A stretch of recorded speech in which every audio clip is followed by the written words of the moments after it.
रात का वक्त था। सुनसान सड़कें और गलियों में अंधेरा। ऊपर से मौसम तेजी से ठंड पकड़ रहा था। मीना घर का काम खत्म कर रही थी। तभी उसे घर एक दरवाजे पर किसी के दस्तक देने की आवाज़ महसूस हुई। तो वो सोचने लगी, ये तो मेरा भ्रम है। यह पहली मर्तबा नहीं है, मेरे साथ अक्सर ऐसा भ्रम होता रहता है। अब ये भ्रम ही तो है, क्योंकि जाने वाले कभी लौटकर नहीं आते।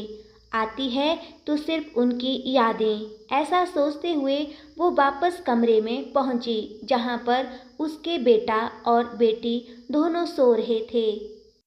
छोटा सा घर था, एक कमरा और छोटा सा बरामदा। ठंडी हवाएं चल रही थी, जिसकी वजह से ठंड अचानक से बढ़ गई थी। तभी उसे याद आया कि आज भी उसने रजाई तो सुखाई नहीं है। लगता है आज की सर्द भरी रात केवल चादर में ही गुजारनी पड़ेगी। चलो चादर ही सही। उसने आधी चादर बेटा और बेटी को उड़ा दी और आधी खुद के ऊपर डाली ही थी कि फिर से दरवाज़ा खटखटाने की आवाज़ आई। उसका हृदय तेजी से धड़कने लगा। आखिर इतनी रात गए कौन होगा? कोई जंगली जानवर तो नहीं? तब तक फिर से आवाज़ आई। इस बार वो उठी और उठ के आवाज़ लगाई, कौन है? कौन है वहाँ? मैं हूँ, दरवाजे के बाहर से आवाज़ आई। कौन? मैं कहते हुए मीना ने दरवाज़ा खोला और फिर से हिचकिचाते हुए पूछा, जी आप कौन? जी बहन, मैं लक्ष्मी। एक मैले और फटे हुए कपड़े पहने, बगल में एक थैला और हाथ में लाठी लिए एक महिला सामने खड़ी थी। जी मैंने पहचाना नहीं। मीना ने आश्चर्य करते हुए पूछा, हाँ, आजकल मैं किसी को पहचान में नहीं आ रही हूँ। उस बूढ़ी औरत ने उदास चेहरे से कहा, मैं कुछ समझी नहीं, आप क्या कहना चाहती हो? मीना ने विनम्रता से कहा, बहन कहना तो कुछ नहीं, बस एक रात गुजारने की गुजारिश कर रही हूँ। उस औरत ने हाथ जोड़े। अरे अरे, अंदर आ जाइए, कहते हुए एक टूटी सी चारपाई जो हमेशा एक कोने में खड़ी रहती थी, मीना ने उसे साइड में बिछाया। फिर लक्ष्मी को बैठने के लिए कहा।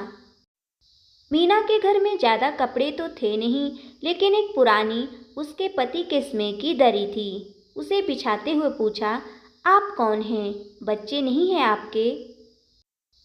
लक्ष्मी ने एक लंबी सी सांस ली और कहा, हाँ है ना, समृद्धि नाम की बेटी है, वैभव नाम का बेटा।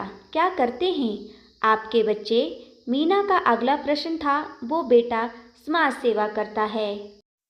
कैसी सेवा? बड़ी उत्सुकता से मीना ने पूछा। वो बूढ़े माँ बाप को घर में रहने का अधिकार और वृद्धाश्रम की समाज सेवा करता है। उस महिला ने नजरें झुकाते हुए उत्तर दिया। लक्ष्मी की झुकी नजरें और बेबस चेहरा सब कुछ बयां कर रहा था।